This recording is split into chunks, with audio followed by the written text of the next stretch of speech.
Assalamualaikum warahmatullahi wabarakatuh.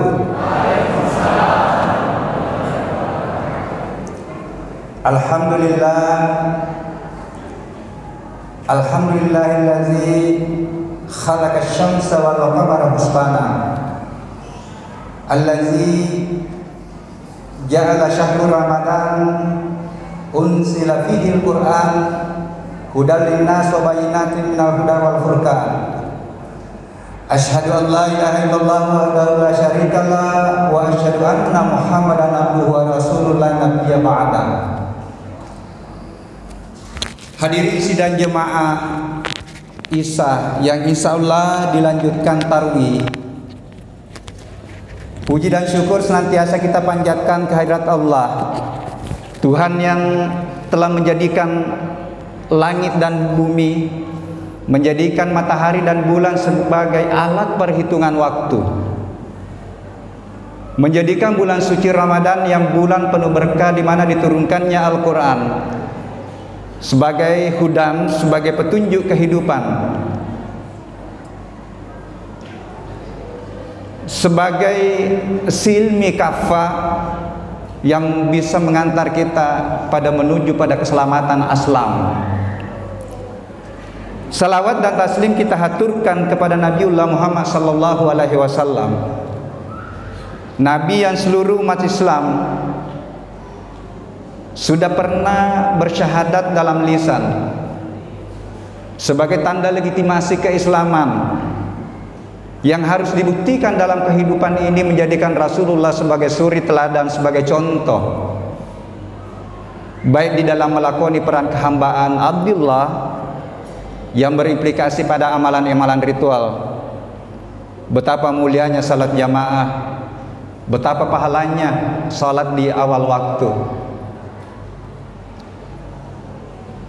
maupun di dalam melaksanakan peran kehalifaan. Ini jailun fil ardi, khalifah dalam berbagai profesi. Nabi dan Rasul yang membawa Islam bukan hanya doktrin, bukan hanya identitas, tetapi membawa Islam sebagai nilai yang dicontoh dan dilatihkan pada umatnya. Islam rahmatan lil alamin. Hadirin sidang jemaah tarawih yang insya Allah dimuliakan Allah, setiap makhluk ada nama, ada identitas. Manusia ada namanya, tumbuhan ada namanya. Bahkan untuk membedakan antara manusia si A dengan si B ada nama tersendiri. Dan di balik pemberian nama itu terkadang kita berikan karena ada harapan. Seorang orang tua yang memberikan nama kepada anaknya bukan hanya sekedar identitas, tetapi ada harapan di balik nama itu. Begitu pula masjid. Ini masjid ini namanya luar biasa ini. Babul Hidayah ya. Babul Hidayah, pintu hidayah. Tidak salah gitu, pintu hidayah. Nah, saya yakin bahwa pemberian nama masjid ini dengan Babul Hidayah ada harapan yang memberikan nama. Saya yakin harapannya bahwa seluruh jemaahnya nanti insya Allah mendapatkan petunjuk, mendapatkan hidayah untuk bagaimana menuju pada keselamatan dunia dan akhirat. Nah, apa itu hidayah? Saya mencoba mencari, membuka di Al-Quran. Rupanya ada satu hidayah yang insya Allah semua yang hadir di sini sudah dapat, yaitu hidayah Islam. Itu Allah mengungkap di dalam surah Al-An'am, surah ke-6 ayat 125. Faman yuridullahu an yahdiyahu yashrahdahu lil Islam. Jadi rupanya Islam itu sudah hidayah. Satu-satunya ayat ini yang langsung memang tulisannya hidayah. Tetapi dalam arti petunjuk, saya coba melacak, tapi ini dalam terjemahan bahasa Indonesia, itu saya dapatkanlah berapa itu tadi? Saya dapat lebih 200 kata hidayah di dalam Al-Quran, lebih 200 ayat yang menjelaskan dalam berbagai turunan, hudan, ya, sebagai petunjuk. Nah, rupanya pertama diungkap di dalam surah Al-Baqarah. Zalikal kitabu la raiba fihi hudan lil muttaqin. Nah, di sini terjawab, siapa sih sebenarnya yang mendapatkan hidayah? Rupanya Allah sudah menyampaikan bahwa yang mendapatkan hidayah nanti itu sebagai petunjuk kehidupan adalah yang pertama, yakin akan adanya yang gaib, kehidupan gaib. Itu kan yang pertama di dalam surah Al-Baqarah. Kita yakin bahwa ada Tuhan yang maha gaib. Kita yakin bahwa ada malaikat yang mengawasi kita. Kita yakin ada jin yang bersamaan diberikan tugas oleh Allah. Aku tidak ciptakan jin dan manusia kecuali untuk menyembah kepada aku. Tetapi rupanya jin yang tidak taat itulah iblis. Nah, inilah di dalam kehidupan kita selalu bersaing antara malaikat dengan iblis, mempengaruhi kita. Ada fujur, ada takwa. Malaikat cenderung menggiring kita ke takwa, dan iblis cenderung menggiring kita ke hal yang sebaliknya.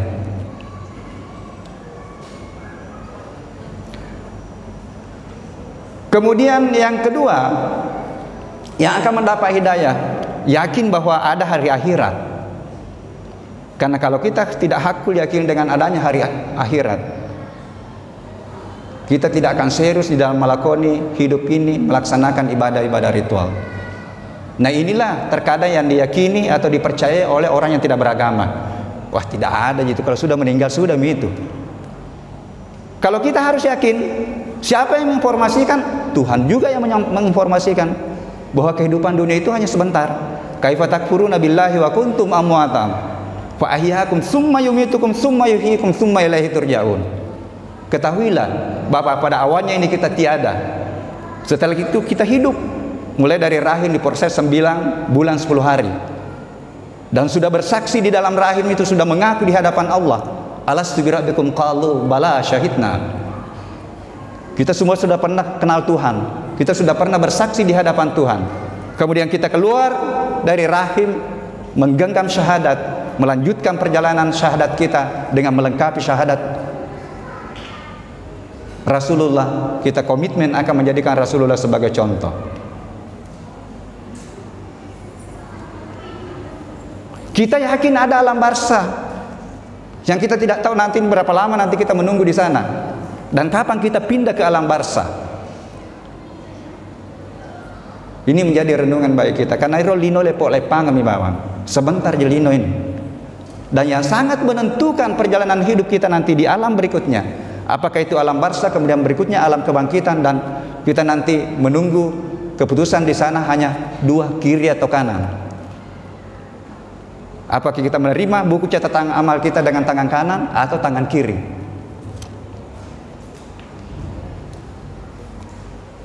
Hadirin sidang jemaah tarawih yang insya Allah dimuliakan Allah. Begitu pula keyakinan kita kepada Allah. Karena tingkatan keyakinan yang paling tinggi adalah hakul yakin. Tetapi yang mendasari hakul yakin harus didasari dengan ilmu yakin dan ainul yakin. Makanya banyak itu orang-orang kedokteran itu hebat. Karena tidak mungkin dia tidak percaya kalau dia bedami itu jantung, dia bedah itu apa namanya. Itu sudah ainul yakin. Ilmu yakin itu bisa bersumber dari ayat-ayat kauliyah dan ayat-ayat kauniyah. Untuk lebih mengenal Allah, dia memperkenalkan dirinya di dalam Al-Quran, dia memperkenalkan sifatnya, dia memperkenalkan namanya, dia memperkenalkan zatnya malah, dia memperkenalkan perilakunya. Tetapi Allah juga memperkenalkan dirinya di makhluknya. Dia perkenalkan dirinya di kita ini, diperkenalkan di luar diri kita. Wa fil ardi ayatun lil mukinin wa fi anfusikum afala tubsirun. Bahwa di luar dirimu itu bertebaran ayat-ayatku untuk mencari aku dan untuk mengenal aku. Dan di dalam dirimu apakah kamu sering merenungkan betapa jantung tidak pernah berhenti berdetak? Ditemukan sekarang bahwa yang menyebabkan itu adalah ada cahaya, dan cahaya itu tidak bisa dijelaskan dari mana cahaya itu.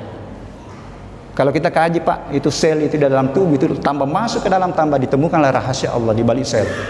Karena semua kita di ini yang duduk berasal dari satu sel yang disebut dengan stem cell, yang menyusun tubuh ini menjadi triliunan. Jadi dalam 1 kilogram berat badan itu mengandung 1 triliun sel. Jadi saya ini 63 triliun. Di dalamnya itu penuh rahasia. Inilah yang saya coba suarakan, bahwa ayat-ayat kaulia akan sebenarnya diperkuat dengan ayat-ayat kaunia. Ayat-ayat kaunia yang dikaji oleh para ilmuwan itu adalah jalan perjalanan spiritual untuk lebih mengenal dirinya, mengenal Tuhannya, dan mendekat kepada Tuhannya. Cuma memang terlalu lama ini ilmu dikotomikan oleh Amerika. Akhirnya politik yang lepas dari spiritualitas politik. Begitu pula ekonomi, begitu pula pertanian. Hadirin sidang jemaah tarwih yang insya Allah dimuliakan Allah. Kemudian yang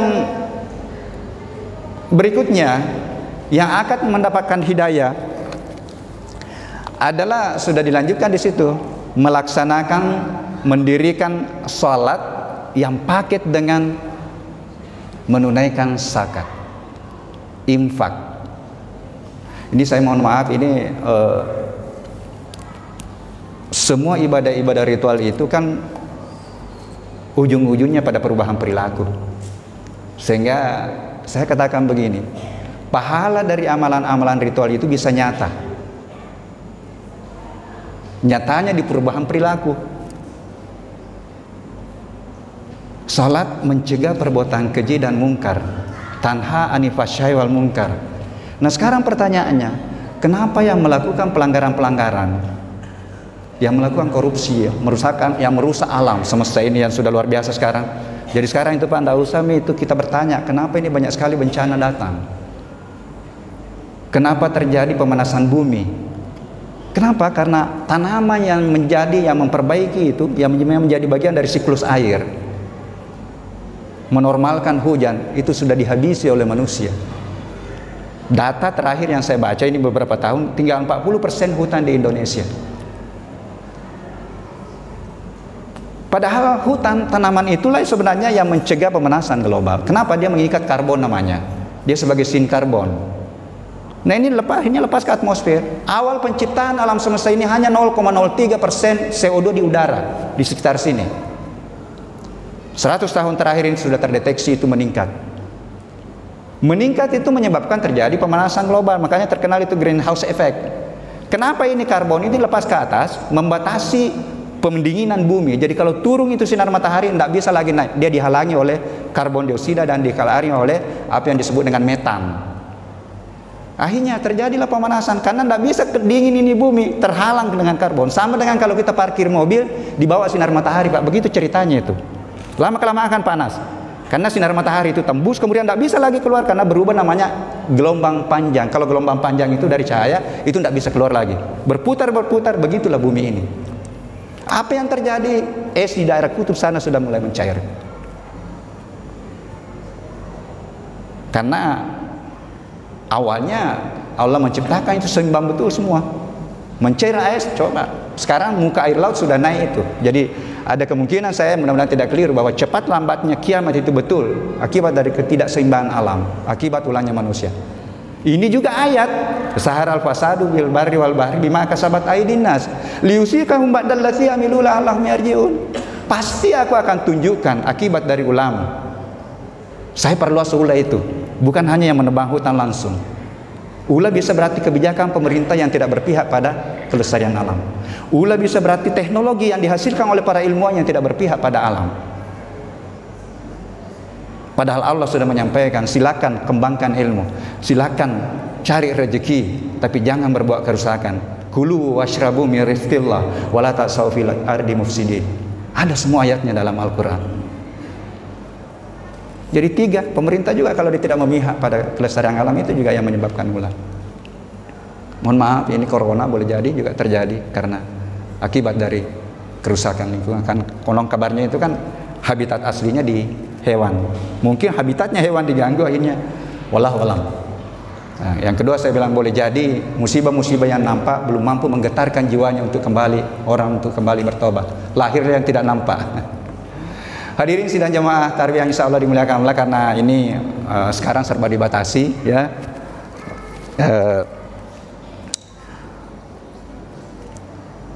Yang terakhir sebagai motivasi, ini sudah malam ke-16. Tidak ada waktu yang berulang. Sehingga seorang ulama sufi namanya Hasan Basri, dia mengibaratkan umurnya manusia itu ibarat perhitungan angka. Begitu lewat 1 hari, kuranglah umurnya manusia 1 hari. Sehingga dia menyampaikan sepotong hadis qudsi. Ketika matahari itu terbit di sebelah timur, matahari itu berteriak, "Hai umat manusia, aku ini adalah makhluk baru. Ketika aku hadir, manfaatkan aku untuk melaksanakan amalan-amalan yang baik. Karena ketika aku pergi, aku tidak akan kembali lagi sampai dunia ini kiamat." Memang ada lagi matahari itu pada hari berikutnya, tapi tanggalnya sudah berubah. Ya, kesepakatan itu ada ulang tahun, tidak ada yang tahun yang berulang. Berjalan terus kita lakoni perjalanan hidup itu mengikuti pergerakan waktu sampai batas waktu nanti tidak ada yang tahu kapan kita pindah dimensi. La yasta'khiruna sa'atan wa la yastaqdimun. Mari kita manfaatkan, masih ada beberapa hari ini, baru pertengahan, karena Ramadannya lalu tinggal kenangan. Masih ada malam ke-13, 14 tahun depan, tapi tidak ada yang jamin dirinya sampai tahun depan. Ini yang kita harus pegang untuk bagaimana memotivasi kita di dalam mengikuti, melakoni hidup ini. Manfaatkan sisa Ramadan ini, perbaiki pendekatan-pendekatan kita untuk kita menunggu salah satu malam yakin akan turun malaikat. Karena ini yang tahu bahasa Arab ini, tanassalul malaikatu waru fil fil mudhari bahwa dia akan turun terus. Apa sebenarnya yang turun? Malaikat tetap turun, tapi apa yang dibawa? Yang dibawa turun waktu zamanan Rasul adalah ayat-ayat yang dibukukan sekarang dalam Al-Quran. Tertulis sudah lengkap 114 ayat.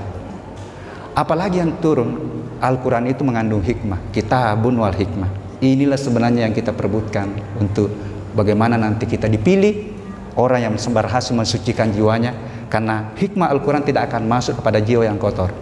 Makanya proses selama 20 hari ini insya Allah jemaah Masjid Babul Hidayah sudah mensucikan kalbunya, dan dia akan terpilih nanti oleh malaikat untuk diisi dengan hikmah Al-Quran. Dan Allah menyampaikan, yutil hikmah mayasya wa man yutal hikmah faqad utiya khairan katsira. Barang siapa yang aku berikan hikmah, itulah kebaikan yang paling besar di sisiku. Saya kira itu mudah-mudahan ada manfaatnya.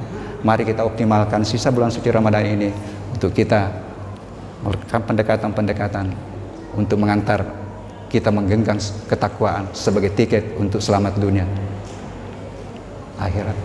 Saya kira itu mudah ada manfaatnya. Mohon maaf atas segala kekurangannya. Wallahu muwaffiq ila aqwamit thoriq. Wassalamualaikum warahmatullahi wabarakatuh.